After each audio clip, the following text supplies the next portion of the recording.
நான் நார்மலாக தான் இல்லை ரொமான்டிக்காகவும் பார்ப்பேன், நார்மலாக பார்ப்பேன். இது இந்த மூமெண்ட்டுக்கு ஹிப்ல பெல்ட் போட்டா மட்டும் என்ன? 4 பெல்ட் போட்டுக்குவோம் கழுத்துல இருந்து. அண்ணு எல்லாருக்கும் பண்ணுவான், ஆனா அண்ணுக்கு பண்றதுக்கு தான் யாருமே இல்லை அப்படின்னு டெய்லி தனியா புலம்பிட்டு எல்லாருக்கும் ஹெல்ப் பண்ணும்.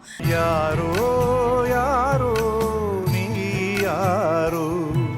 ஜாயிண்ட் ஃபேமிலியா நம்ம எடுக்கிற டிசிஷன்ஸ்ல அந்த ஸ்டபர்னஸ் வந்து யாரோடது நிக்குது இல்ல யாரோடது மோஸ்ட்லி வந்து நம்ம போற மாதிரி இருக்கும், அவங்க டிசிஷன் சரி போய் தொலை அப்படின்னு நம்ம joint family Q&A time.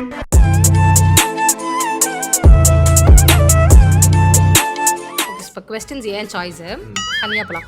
What's your partners weirdest habit? ஏன் என்கிட்ட ஃபர்ஸ்ட் கேக்குற? அவன் சொல்லுவான்.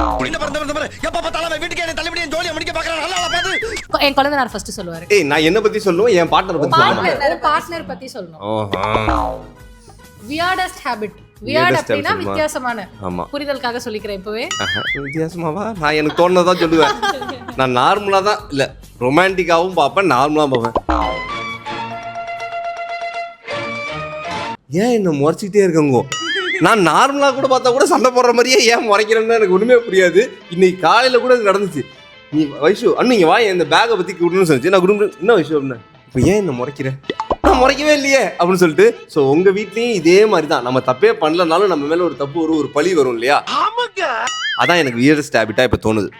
நான் கொஞ்சம் டைம் எடுத்துக்கிட்டுமா? நீங்க யாராவது முடிச்சிட்டு ஒன்றுமே இல்லைன்னு அர்த்தம். நிறைய இருக்குன்னு அர்த்தம். அதுதான் ஒண்ணு சொல்லணும்ல. நான் ஓகே சொல்றேன். இப்போ நான் சொல்றேன். நான் சொல்றேன் ஃபர்ஸ்ட். சரி சொல்லு. Yeah that is true. ஆக்சுவலா வந்து நான் கவனமா அது பண்ணக்கூடாதுன்னு நினைக்கும் போது நான் கான்ஷியஸா இருப்பேன். பட் என்ன ஆகுனா ஒன்று இப்படி பாடியை பண்ணுவேன், இல்லை கால் ஆட்டுவேன். I have this habit. Like ஏதாவது ஒன்று வந்து இந்த மூமெண்ட்லேயே இருக்கும் நம்மளுக்கு. யாராவது வந்து என் ஷோல்டரை டேப் பண்ணாதான் எனக்கு வந்து புரியுமே. ஆனா நிறைய பேருக்கு தெரியாது, அது நீ வந்து எக்ஸசைஸ் பண்ணிட்டு இருக்க. ஃபிட்னஸ் ஃப்ரீக் பிரியா, அதான் நான் சொல்ல வந்தேன். சின்ன வயசுல இருந்தே இது ஒரு விஷயம். சப்போஸ் இதை ஃபேஸ் பண்ணி யாராவது அதை சக்ஸஸ்ஃபுல்லாக கட்டுப்படுத்திட்டீங்கன்னா கீழே எனக்கு டிப்ஸ் கொடுங்க. நான் ஒரு டிப் கொடுக்கவா? இந்த மாதிரி ஹிப்புக்கு தானே பெல்ட் போடுவோம், நீ சேர் பெல்ட் வாங்கிக்கோ. சீட் பெல்ட் மாதிரி சேர் பெல்ட். இது இந்த மூமெண்ட்டுக்கு ஹிப்ல பெல்ட் போட்டா மட்டும் என்ன? 4 பெல்ட் போட்டுக்குவோம் கழுத்துல இருந்து. இல்ல பட் பிராக்டிகலி யாராச்சும் அது வந்து ஓவர் கம் பண்ணிருக்கீங்கன்னா ப்ளீஸ் சொல்லுங்க. Because I have this problem. ஆமா, அப்ப நிறைய பேர் இப்படி தோல்ல கை போட்டுருக்காங்கல்ல, ஒருவேளை அவங்க இப்படி ஆடக்கூடாதுங்கிறத பிடிச்சிக்கிறாங்க போல இருக்கு கப்புள்ஸ். ஓகே இப்போ நான் சொல்றேன் வியர்டஸ்ட் ஹேபிட் வந்து எனக்கு அரவிந்த் கிட்ட என்ன தோணுனா, அரவிந்த் வில் ஆல்வேஸ் சே நவீலன் வந்து ஏதாவது பண்ணும்போது அவனை மிரட்டணும் அதட்டணும், அவன் கிட்ட நம்ம ரொம்ப வந்து ஸ்வீட் டாக் பண்றோம் அப்படின்ட்டு. அப்புறமா சரின்னு நான் மிரட்டுவேன், அவன் வந்து அழுவான். அப்போ எனக்கு வந்து என்னன்னா immediately I go put out the fire. Like ஐயோ இல்லை நான் வில்லன் அப்படி நான் வில்லன் கொஞ்சுவேன். சாப்பிட்றான். ஸோ அப்போ ஹீல் கால் மீ அவுட். என்ன சொல்லுவாங்க, இல்லை இல்லை நீ பண்ணுற தப்பு, அவனுக்கு அப்புறம் எப்படி பயம் வரும்னு. ஆனால் அதே விஷயத்த அவங்க செய்வாங்க.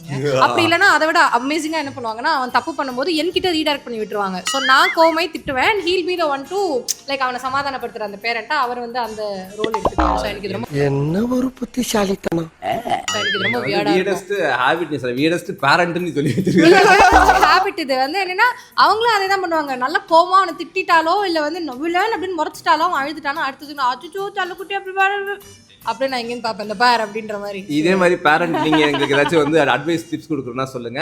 எங்க வீட்ல யாராவது யார்கிட்டயாவது ஹெல்ப் கேட்டாங்கன்னா அருண் குடுகுடுன்னு ஓடி போயிட்டு, செருப்பா தேடுறீங்க இந்தா நான் எடுத்துட்டு வந்து கொடுத்துட்டேன், வாட்சா தேடுறீங்க நான் எடுத்துட்டு வந்து நான் உங்ககிட்ட கேட்கவே இல்லையே, நீ கேட்கலன்னா பரவாயில்ல, அண்ணு எல்லாருக்கும் பண்ணுவான், ஆனா அண்ணுக்கு பண்றதுக்கு தான் யாருமே இல்லை அப்படின்னு டெய்லி தனியா புலம்பிட்டு எல்லாருக்கும் ஹெல்ப் பண்ணும். யாரோ யாரோ நீ யாரோ.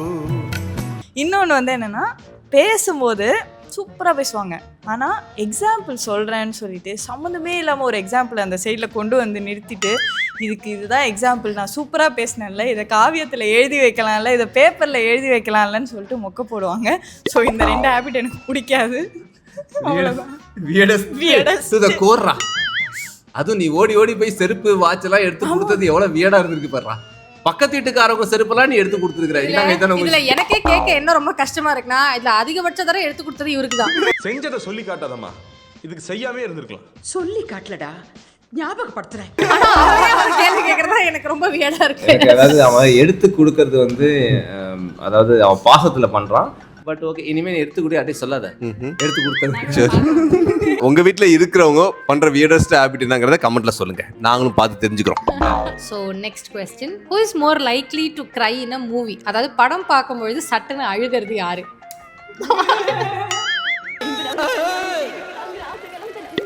நீயும் அழுவியா? நான் பயங்கரமா அழுவேன். நான் ஏன் எதுவுமே பார்த்திருக்கேன். ஏன்னா நான் எதுவும் ஏன் கையை தூக்கல அப்படின்னு சொன்னா நான் அழுததை எல்லாரும் பார்த்துருக்காங்கன்னு எனக்கு தெரியும். ஸோ அது காரணம் என்னன்னா ஒரு மூவி ஒரு கேரக்டருங்கும் போது லைஃப்ல நடந்த இன்சிடென்ட்ஸாக தான் நாங்கள் பார்ப்போம். அது ஒரு ஸ்டோரி. ஏன்னா நிறைய காஸ்டிங்ல இருக்கிறோம், மீடியாவில் இருக்கிறதுனால நிறைய பேரோட பேக் அண்ட் ஸ்டோரிஸை கேட்கறதுக்கான ஒரு சூழ்நிலையில் நாங்கள் இருப்போம். ஸோ அதனால என்ன ஆகுனா மூவியில் வர கதை கூட ஏதோ ஒரு விதத்தில் யாரோ ஒருத்தவங்க அதை கடந்து வந்தாங்க, அந்த வழியை வந்து அவங்க அனுபவிக்கிறாங்கிறது ஒரு இன்பில்ட்டாக ஒரு வரும். அதனால எமோஷனலான சீன்லாம் வந்து யோசிக்கவே மாட்டோம், ஒவ்வொன்று அழுதுருவோம். ஆமா, எனக்கு எக்ஸாக்ட் நிறைய சீன்ல நிறைய படத்துல நான் அழுதுருக்கோம். இதுல எனக்கு ஒரு விஷயம் மட்டும் எனக்கு சொல்லணும். நான் அழமாட்டேன்னு நினைக்கிறவங்க கூட எனக்கு தெரிஞ்சு நான் தியேட்டர்ல லைவா வந்து கும்ரி எல்லாரும் அழுத படம் வந்து அமரன். ஏன்னா லிட்டரலி அமரன்ல வந்து நம்ம மட்டும்தான் ஏன்னா ஒரு பாயிண்ட்ல வந்து விக்கலாம் ஆரம்பிச்சிட்டோம், விக்கி அழுக ஆரம்பிச்சிட்டோம்ல.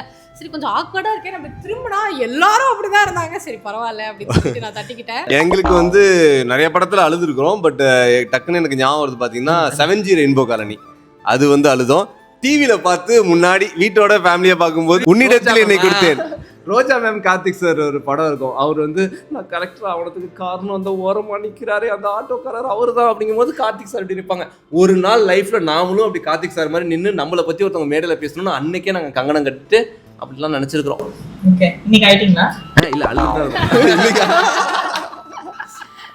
அதே மாதிரி டூரிஸ்ட் ஃபேமிலியில வந்து ஐ திங்க் அந்த டைரக்டரோட சீன்ல வந்து அவர் அழுகும்போது அழாத ஆட்களே இருந்திருக்க மாட்டாங்க அந்த பர்టిక్యులர் சீன்ல. ஜென்சி கிட் இப்ப வந்த படம் இல்ல, முன்னாடி வந்து அழுத படம் சொல்லு. அப்படி இதெல்லாம் பரவாயில்ல, இவங்க ரெண்டு பேரும் மெய்யலகன்ல உட்கார்ந்து அழுதுட்டு இருந்தாங்க, நான் பார்த்தேன். ஆமா மக்கள் மெய்யலகன்ல நீங்க அழுகலன்னா நீங்க வந்து என்ன சொல்றது, எனக்கு கல் நெஞ்சக்காரர்கள். கல்நெஞ்சக்காரர்கள்.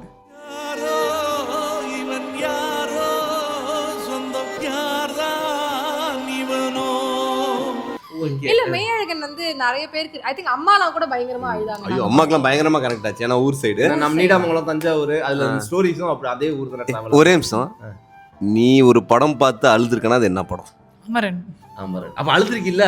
நான் எல்லா படத்துக்கும் அழுவ மாட்டேன். படத்துக்கு வான்னு நான் தான் அழுவேன். போலாம். ஓகே, இப்போ வந்து ஒரு பிரச்சனைக்குரிய கேள்வி. Who is more stubborn? நியாயமா பதில் சொல்லுங்க. 3, 2, 1 and go. நானும் வைஷுவும் அழகா ஒத்துக்கிட்டோம் நாங்க ரெண்டு பேரும். ஆமா ஸ்டபன். இப்போ நீங்க கை காட்டலையா? Who is more stubborn னா இருக்கறதுலயே அதிக stubborn யாருன்னு நீங்க பண்ணீங்க. எல்லாரும் stubborn தான். ஓகே, இப்போ இருக்குறதுலயே யார் அதிக ஸ்டபன்? கரெக்ட்டா? 3 2 1. நீ ஃபர்ஸ்ட் கை காட்டவே இல்லையா? அட்டுவ அப்ப பிடிச்சிட்டான். எல்லாம் டெக்னாலஜி. அப்ப வந்து உனக்கு தோணல. இப்ப நான் உனக்கு கை காமிச்சா நீ கை காட்டுற. See, பர்சனல் லெவல்ல ஒரு ஸ்டபர்னஸ் எனக்கு தெரிஞ்சு எல்லாருக்குமே இருக்கும். பட் காமனான விஷயங்கள் ஃபேமிலியா ஜாயிண்ட் ஃபேமிலியா நம்ம எடுக்கிற டிசிஷன்ஸ்ல அந்த ஸ்டபர்னஸ் வந்து யாரோடது நிக்குது இல்ல யாரோடது மோஸ்ட்லி வந்து நம்ம போற மாதிரி இருக்கும், அவங்க டிசிஷன் சரி போய் தொலை அப்படின்னு நம்ம ஒத்துக்கிற மாதிரி யாரோடது இருக்கும்னு கேட்டீங்கன்னா என்ன கேட்டா இவங்களது தான். போய் தொலை. சரி ஓகே, என்ன விஷயம் நான் ஸ்டபர்னா இருக்கிறது வந்து பிளஸ்ஸா மைனஸா? அந்த சிச்சுவேஷனை பொறுத்து தான். எனக்கு காமனா பிளஸ்ஸா மைனஸ்லாம் சொல்ல தெரியல. அப்ப பட் stubborn அந்த நான் சிச்சுவேஷன் இப்போ ஒன்றும் இல்லை. இப்போ நம்ம வீடியோஸ் எல்லாம் எடுக்கிறோம் மோஸ்ட்லி அப்படின்னா நம்ம mostly will go with what he says. Because எனக்கு இதுல வந்து பெரிய சே கிடையாது. ஸோ இப்போ இவங்க ரெண்டு பேரும் தேல் ட்ரை வேற சஜஷன்ஸ் எல்லாம் சொல்லுவாங்க. பட் அல்டிமேட்டா யார் சொல்றது போவோம், அடுத்து சொல்றது தான். ஸோ அப்படிதான் நடக்கும். அந்த சிச்சுவேஷனுக்கு பெஸ்ட்டா வந்து எது யாரோடது இருக்கோ. ஒரு சின்ன எக்ஸாம்பிள், போன வீடியோல நம்ம பார்த்திருப்போம்ல, சட்டை எடுத்து வச்சு அருண் போட்டு வந்து நிக்கும். இல்ல இது போட்டுக்க மாட்டேன், வேற ஏதாவது வாங்க போறோம் அப்படின்னு சொல்லி. அது ஸ்டபன் கிடையாது, அந்த சிச்சுவேஷனுக்கு அது செட் ஆகலடாங்கற ஒரு கம்யூனிகேஷன். என் புருஷன் போடாத பேண்ட் போடாத சட்டையெல்லாம் தேடி தேடி எடுத்துட்டு வருவாங்க. ஆனா நீங்க என்ன பண்ணுவீங்க? அதே பேண்ட் அதே சட்டை பரவாயில்ல இன்னைக்கு இதுதான் நல்லா இருக்கும், இதுதான் போடணும். போன வாரம் போட்டு தோச்சி எடுத்து வந்து அயன் பண்ணி உள்ள வச்சிருப்போம். இந்த வாரம் அதே எடுப்போம். அதுக்கு கீழே கொஞ்சம் ட்ரெஸ் இருக்குடா, அதையும் யூஸ் பண்ணுவோம்டானா. ஓகே எல்லாரும் இதுக்கு பேரு ஸ்டபனா? இத்தனை நாள் அதுக்கு பேரு வந்து நம்ம வீட்ல யாரு மோஸ்ட் ஸ்டபன்?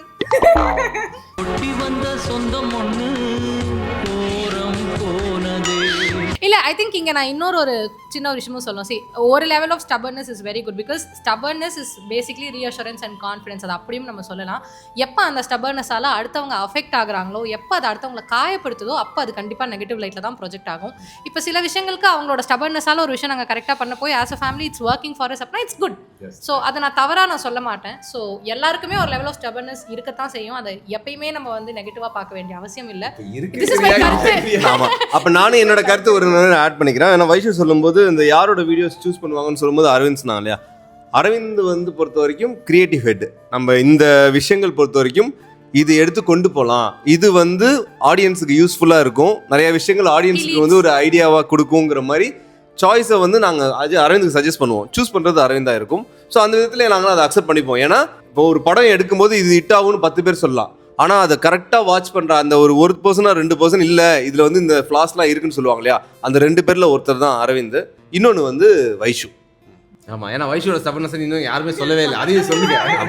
ஸோ வைஷுவோட ஸ்டபன்னா வந்து அதான் பிரியா சொன்ன மாதிரி குட் டு த எக்ஸ்ட்ரீம், அப்புறம் வந்து ஒஸ்ட் டு த எக்ஸ்ட்ரீம் இருக்கு. அது ஒரு விஷயம் முடிவு பண்ணிடுச்சு அப்படின்னு சொன்னால், ஒரு 4-5 வருஷத்துக்கு முன்னாடி இருந்த வைஷு வந்து அப்படியா பேபி ஓகே சரின்னு சொல்லிட்டு நாங்கள் சொன்னதை வந்து எப்படியும் ஒத்துக்கும், அருண் கண்டிப்பாக ஒத்துப்பான், வைஷுவை நான் எப்படியாச்சும் ஒத்துக்க வச்சிருவேன்னு எனக்கு வந்து இருந்துச்சு. இந்த லாஸ்ட் ஒரு 3-4 இயர்ஸாக நான் ஏன் ஒத்துக்கணும், நான் முடிவு பண்ணிட்டேன். 10 மணிக்கு தானே சொன்னீங்க, 10:45 தான், எனக்கு வேற ஒரு ஒர்க் இருக்குன்னு. அது ஓகே, சரி அதோட ஒர்க்கு அதோட ப்ரையாரிட்டி நான் இல்லைன்னு சொல்ல. ஆனால் வைஷு இப்போ உடைக்கிறது வந்து ரொம்ப கஷ்டமாக இருக்குது. அந்த ஸ்டபர்னஸ் வந்து ஆனால் அந்த லைஃப்பில் அதோட அடுத்தடுத்த வேலைகளில் அதுக்கு அடுத்தடுத்த கோல்ஸில் அது ஸ்டபனாக இருந்து பண்ணது ஓகே.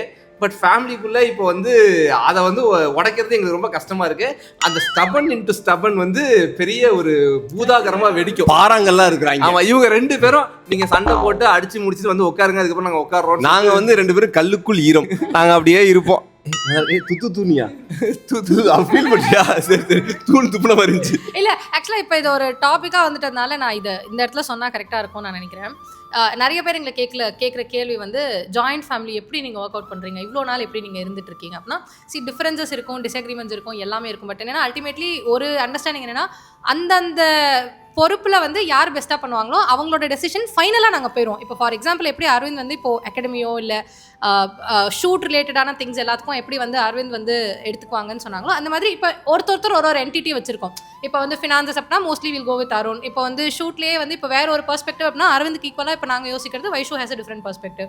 இப்போ home affairs or parents students இந்த மாதிரி பிஸ்னஸ் விஷயங்கள் வரும்போது mostly they all agree with what I say. So ஒவ்வொருத்தர் ஒரு என்டிட்டி எடுத்துட்டு அதில் அவங்க மாஸ்டர் அப்படின்னா final decision will be theirs. But opinions நாங்கள் எல்லாருமே கொடுத்துக்கோம். ஐ திங்க் அதனால தான் இது ஒர்க் அவுட். இல்லை உண்மையிலேயே கரெக்டான ஒரு விஷயம். ஏன்னா ஒரு ஜாயிண்ட் ஃபேமிலிலாம் சொல்லுவாங்க இல்லையா, ஒரு ஹெட் இருக்கணும்னு சொல்லிட்டு. இங்கே நான் மட்டும்தான், நான் சொல்கிறத மட்டும்தான் நீங்களாம் கேட்கணும்னு சொன்னால் அது கரெக்டாகவே இருக்காது.